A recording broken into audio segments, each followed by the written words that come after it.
Buenas, a continuación presentaré un caso clínico de complicaciones asociadas a la leucemia mieloide aguda.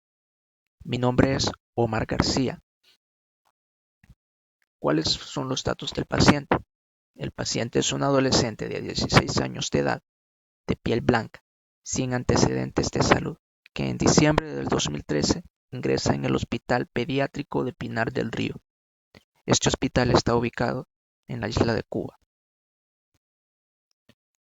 Los signos y síntomas que el paciente presentó al momento de ingresar fueron una fiebre de 38 grados, dolor en la región inguinal, demostrado en la diapositiva. También presentó palidez cutánea mucosa extrema, una frecuencia cardíaca de 110 latidos por minuto. También presentó una frecuencia respiratoria de 18 respiraciones por minuto. Se le realizó una palpación abdominal en el flanco izquierdo, en donde se logró palpar lo que parecía una T que impresionaba o se tuvo la certeza de que podría corresponder a una inflamación en el riñón. Los estudios realizados, eh, cabe recalcar que en Cuba utilizan gramos por litro cuando hablamos con respecto a los valores de referencia. En nuestro país utilizamos gramos por decilitro. Entonces, eh, vamos a intentar relatar lo mejor posible esto. Con respecto a los estudios realizados, la hemoglobina, se pudo constatar que su nivel era de 48 gramos por litro. El valor de referencia es de 138 a 172 gramos por litro. Entonces podemos observar que la hemoglobina está baja. El hematocrito también presentó una baja, lo que podemos observar que el nivel de glóbulos rojos era notablemente disminuido. Los leucocitos eran de 1.5x10 a la 9 o de 1500 a 2, de 1500, y el valor de referencia es de 5.2 a 12.4x10 a la 9 o de 5200 a 12400. Las plaquetas se mostró que estaban en 150 x10 a la 9.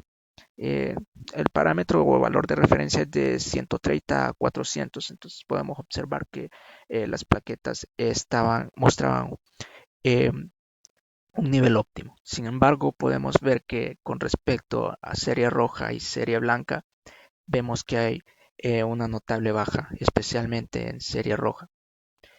Coagulación normal y bioquímica sanguínea normal. Se le realizó un aspirado de médula ósea en donde se constata infiltración de blastos de aspecto mieloide de más de un 80%.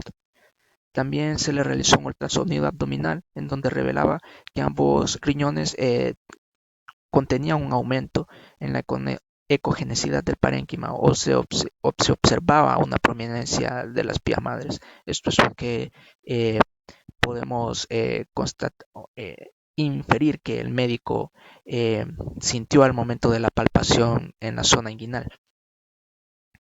El inmunofenotipo mostró positividad para los antígenos CD40 y HLDR. El estudio molecular mostró ser positivo para el gen de fusión AML1-ETO. Entonces, con estos datos, vemos que resultó positivo para el antígeno CD45 y HLA-DR, también que mostraba una fusión del gen AML1, esto que es una translocación en los cromosomas 821. Y con respecto a la hemoglobina, hematocrito o serie roja y serie blanca, vemos que estaba bajo. Los médicos llegaron a la conclusión de que el diagnóstico era una leucemia mieloide aguda y el tratamiento que se le dio es iniciar la quimioterapia para contrarrestar esta enfermedad.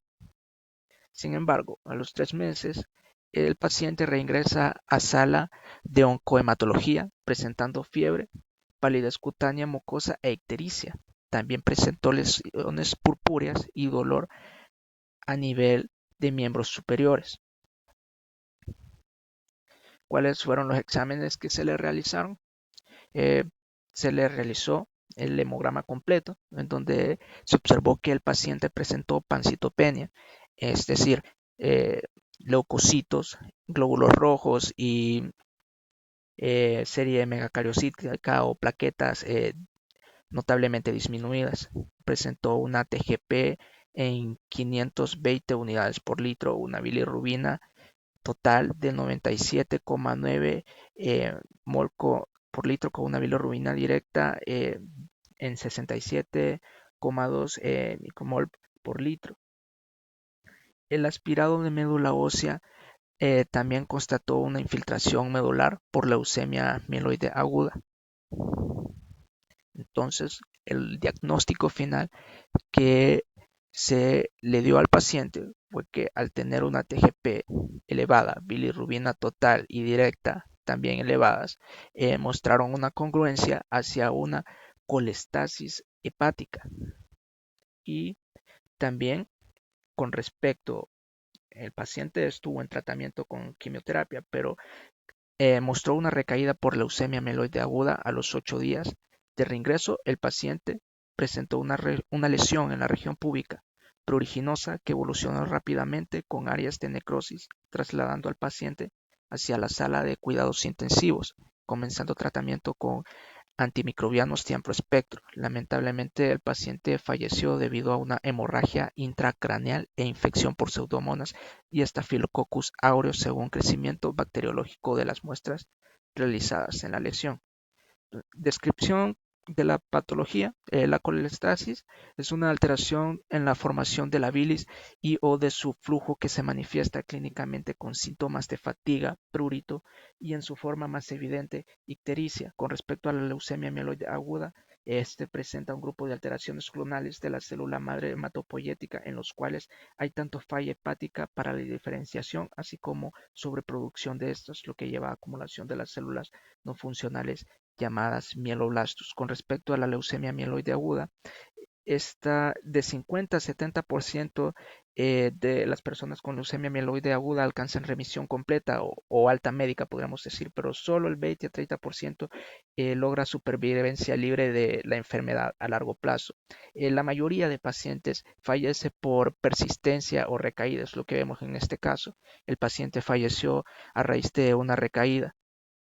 Las conclusiones. El paciente mostró una recaída de leucemia mieloide aguda y debido a la colestasis hepática se le imposibilitó la continuidad del tratamiento o de la quimioterapia, podríamos decir así, conduciendo esto a una neutropenia, como se mostró en el hemograma, la pancitopenia, una leucopenia que deriva en una neutropenia. Esto hace susceptible al paciente a infecciones de origen microbiano, tal como ocurrió en este paciente cuando se le realizaron los respectivos exámenes bacteriológicos, en donde vemos que tenía una infección por Pseudomonas y Staphylococcus.